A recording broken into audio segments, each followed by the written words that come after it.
everybody, hope we're doing well. Welcome back to a very special episode of CS:GO News, and this time around I really do mean special because it's something that's very, very special to me. Something that's invested a lot of my time and effort, and that is right there. Hint, hint, that'll be in the description. I'm going to talk about that in the last part of this video, so hope you guys all enjoy this episode of CS:GO News. As always, let's get right into it. And very important for all you NIP fans out there, Pyth came out with an announcement just late last night, guys, and a very important one here because he's been away for so long without giving us any updates on his hand injury that he sustained a long time ago, ever since the adding on of Maikelele, as many of you guys know. First it was Disco Doplin, then Maikelele. We still have not heard from Pyth since then. That was nearly 2 months ago, and just last night he went on to FACEIT and gave them a little interview and said he was still unsure about his condition, and said also carpal tunnel is a possibility for his injury. So a little update for Pyth, and if you guys think he's coming back to NIP, it'll be at least a month before he comes back. That's what he says, and if he has to get surgery, it'll be 4 to 6 weeks after the surgery is actually given. So if he does have to get surgery for carpal tunnel, it looks like he may never return to NIP, and even if he does return, guys, for the next month or so, his spot might already be taken. So I want to talk about really quickly is the possibility of Maikelele or anyone else possibly taking that spot before Pyth returns. And the possibility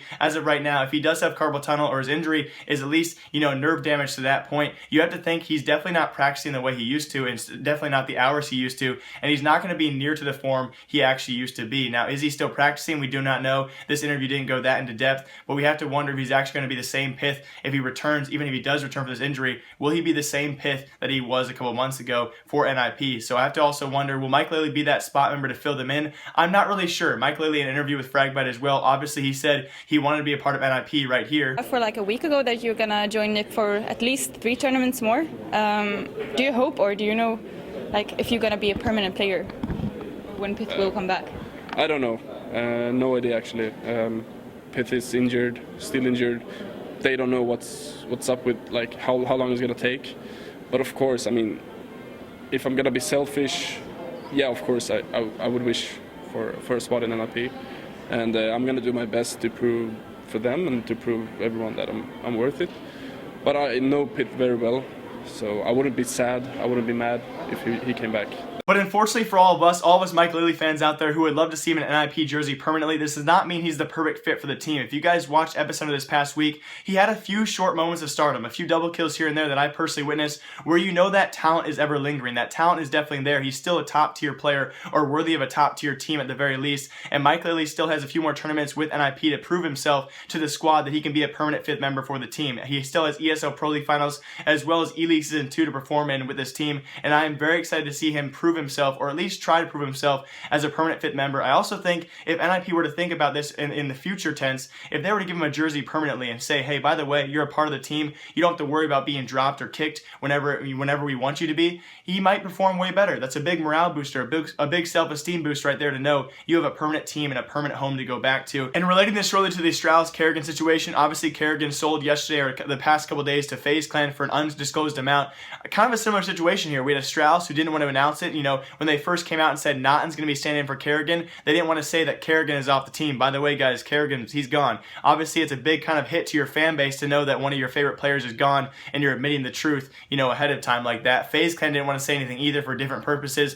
In the same case, NIP might be holding back and saying that Pyth is not going to come back to the team, guys. I can see this being a very, very common situation in the future, and I think this might be likely here in the NIP situation, that Pyth will not be returning to the roster. I think many people out there could probably agree with me. Pyth is just too injured. He will not return to his form. I know it can be a very, very harsh thing to say here, but I honestly can see NIP either picking up, Maikelele as a 5th member, or searching for a new 5th besides him. Obviously, Disco Doplin replaced by Maikelele. They could easily replace Bill as well. So I hope to see NIP announce a permanent 5th sometime soon in the future if Pyth is not to return, which I don't think is likely. And I do want to go into further discussion about the regional PGL minor championship yesterday, which is a qualifier for the offline qualifier for the next major. This is going to be a confusing discussion, so make sure to look down at time markers down below if you guys are not paying attention to this. I talked about this yesterday, the alternate attack situation. As many of you guys know, Attax actually tried to disqualify or requested POV demos for this match, where they lost to a Danish team known as Team Singularity. Now, KZY, an alternate attacks member, came out on Facebook and said why they requested these demos is because one of Team Singularity's players, who dropped 35 to 36 frags, only had 2,500 hours on CSGO, and they thought this was very skeptical, and that's why they requested the POV demos. Now, it was very confusing because Team Singularity at first initially Eventually, they came out with a team statement accusing Alternate Attax of doing this, and why they would do this was very scummy. And then you had individual players for Team Singularity come out and say that it wasn't Alternate Attax's fault. And so this was a very confusing situation. It wasn't really sure who was in the wrong here. But then Alternate Attax on their side, they also tweeted out and said, we were not trying to disqualify Team Singularity. Let me tell you this, if you're going to request POV demos on a team, you are ultimately trying to disqualify them or trying to discount their victory. And by doing that, you are trying to disqualify the team. I mean, you're not going to request POV demos and not expect either a disqualification or just a stable call where you actually lost the match. When you request POV demos, you are trying to change the other team's outcome and disqualify them. There's no other reason to, you don't just request POV demos for the fun of it. That's not what happens. And so Team Singularity cannot succumb and actually provide 25 seconds of footage throughout the entire match, and they were disqualified. Now, Alternate Attax member KZY also came out on Facebook and said, by the way, FACEIT officials did this on their own. They made their own decision, and they did not let any of the teams review the demos themselves. So Alternate Attax did not get the final decision to disqualify this team. It was FACEIT who did so. Although we can assume as of right now, if Alternate Attax was given the decision to disqualify this team and move on, they probably would have done so. But I'm not gonna say that, or I guess I already did. But either way, guys, both of these teams, HLTV got it wrong. Both Team Singularity and Alternate Attax was disqualified from this tournament, as stated by these team members. So HLTV did get it wrong. Tricked Esports did not play against Alternate Attax the following day. Tricked Esports actually automatically qualified for the semifinals of this tournament, and they went on to lose to Epsilon Esports. So that is the gist of that situation. I am sorry that is so confusing, but now more of the important stuff for this PGL minor, guys, and the two top teams who did advance were Epsilon Esports and Ence Esports. And I'm very excited about this because it was kind of a chance of a lifetime for Tricked Esports, the Danish team.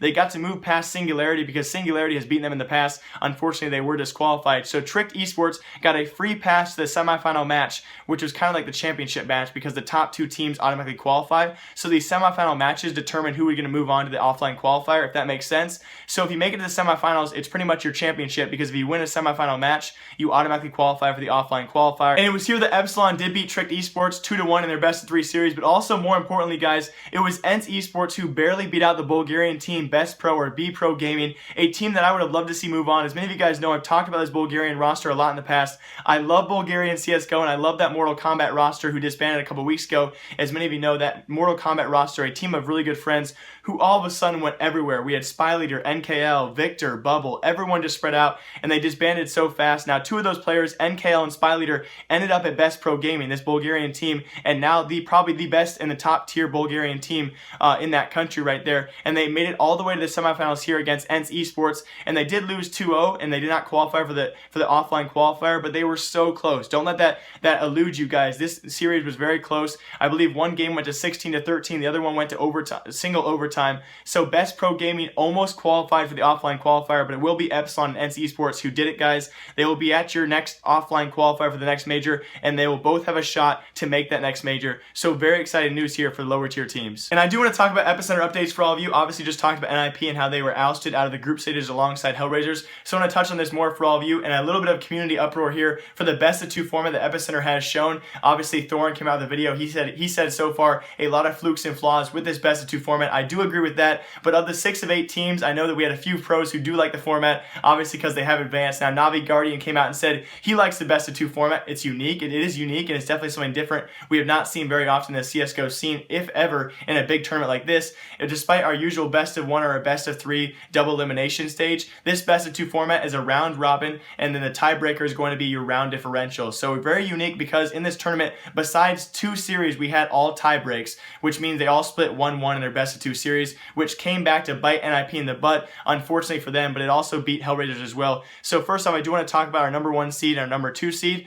In this format as well, we have 8 teams here, so instead of your usual 8 of 16 teams move on to quarterfinals out of group stages, because we only had 8 teams here, this unique format means that 6 of the 8 teams move on to quarterfinals. Very unique there. With your number 1 and number 2 seeds, they automatically qualify to the semifinals. So that was Virtus Pro and Navi. In this case, they automatically are in the semifinals, while the remaining remaining 4 seeds actually duke it out in the quarterfinals. So a very, very weird format, and that's why I like seeing it. But again, I do want to talk about how this kind of stuck NIP in the butt, as well as Hellraisers here. So first off, it was Virtus Pro with one of only 2 sweeps against SK Gaming in this actual tournament. They beat them 2-0, and they automatically moved on to qualify for the number 1 seed. Then SK Gaming, they were on the verge of defeat. All Hellraisers had to do was win 1 map against SK. They could not do that. SK reverse swept, basically beat them 2-0. Hellraisers, and that eliminated Hellraisers right there. So SK Gaming not only saved themselves, but eliminated Hellraisers in the making. So it was kind of unfortunate for Hellraisers. A very unique format here, guys, as SK Gaming saved themselves. They will be in the quarterfinals, and that will be a really cool matchup to see. So I believe it will be G2 versus SK and Fnatic versus Dignitas, and we will have them in the quarterfinal matches, and back to best of 3 single elimination. Is going to be cool to see that. And Virtus Pro and obviously Na'Vi will wait them in the semifinals, guys. So Epicenter updates are done. I am really excited to watch this tournament this week, as well as I believe Eleague is going on too. So going to be great to see all of those matches. Super sorry, guys. That's the end of today's CSGO news, but now into a very important announcement for all of you guys who have been waiting for my t-shirt launch. It is now happening. The link is down below. But now to my clips from last night. Hope you guys all enjoy. Again, thank you all so much for the support. And here are the clips. I have not been this excited in a long time. It's probably the night before. I think right now it's the 19th. So I think my website or the t-shirt's going to launch on the 20th on my next video for CSGO news. I have not been this nervous in a long time. The box just got here at 7:38 at night. I've been waiting all day for this. So the t-shirts are here. Time to unbox them and show you guys the 50 t-shirts we have available right now. And there's going to be limited numbers in each and every size. The link is down below. And just get one if you want one. If you don't, that's okay. Oh, shoot. I'm going to reel off the numbers for all of you, the number of each individual size that's available. Again, there's limited size availability for all of you guys. I'm only selling 50 units total, which means the breakdown of all the other sizes, there's only a few that actually are available for sale. So you want to click the link down below as fast as possible. My bed has now turned into like a shipping room. So really quick before I try one of these on, because I did buy myself a medium-sized shirt, I want you guys to give you guys a breakdown of how many there are available. In the smalls, we only have 8 available smalls. We have 23 available mediums, and then I believe there's going to be 12 larges and 6 extra larges. So very limited, guys. Again, we have 8 smalls, I believe 23 mediums, 12 larges, and only 6 extra larges that are available right now. So let me try on a medium-sized shirt for all of you. Oh my gosh, oh my. Now, I don't know if you guys know, but this is my friend, one of my best friend's actual design. And it's originally called Midnight Streetwear, but also goes with our store name, which is luckysmerch.com. So some people call me Lucky. Now our official website store, our official merchandise store, is going to be called luckysmerch.com for all of you guys to check out. It's super simple, but that's why it's going to be hopefully, inexpensive for all of you guys. I'm going to go to the store right now. Again, this is the night before you guys actually watch this. I'm going to go to the store right now and try and finalize pricing to try and get a few more dollars knocked out of that final price for all of you. Let me know in the comment section below. Do you guys like it? Is it too simple? I love it. This shirt is so comfortable. I love the color. It's charcoal gray with the turquoise, kind of a neon blue here. I absolutely love it. Hope you guys enjoy it as well. Leave a comment down below saying, Jake, it's too expensive. Jake, it's too cheap. Let me know. I'm going to try and figure out pricing for all of you. And I will be launching more designs, hopefully weekly in a couple weeks for all of you guys, some more fun designs. And I cannot wait to see you guys in this stuff. Thank you all so much for watching this episode of CSGO News. I cannot thank you enough for the constant support and, being able to have, like my dream and my vision of this kind of stuff. All thanks to you guys. Seriously, I can't even stop looking at it. Oh my god. As always, guys, live, love, laugh a lot. My name is Jake. Remember, I like you. I'll see y'all next time. Remember, I like you. Goodbye. Oh, by the way, guys, for the first 50 people who actually purchase these, or I guess 49 people, if you guys want to buy a shirt, I'll be writing all of you personal thank you letters from myself. And in the future, I want to offer you guys all more benefits as well. So if you do buy merchandise in the future, expect follow backs on Twitter, personal letters from me. Again, thank you all so much. I'll see y'all tomorrow.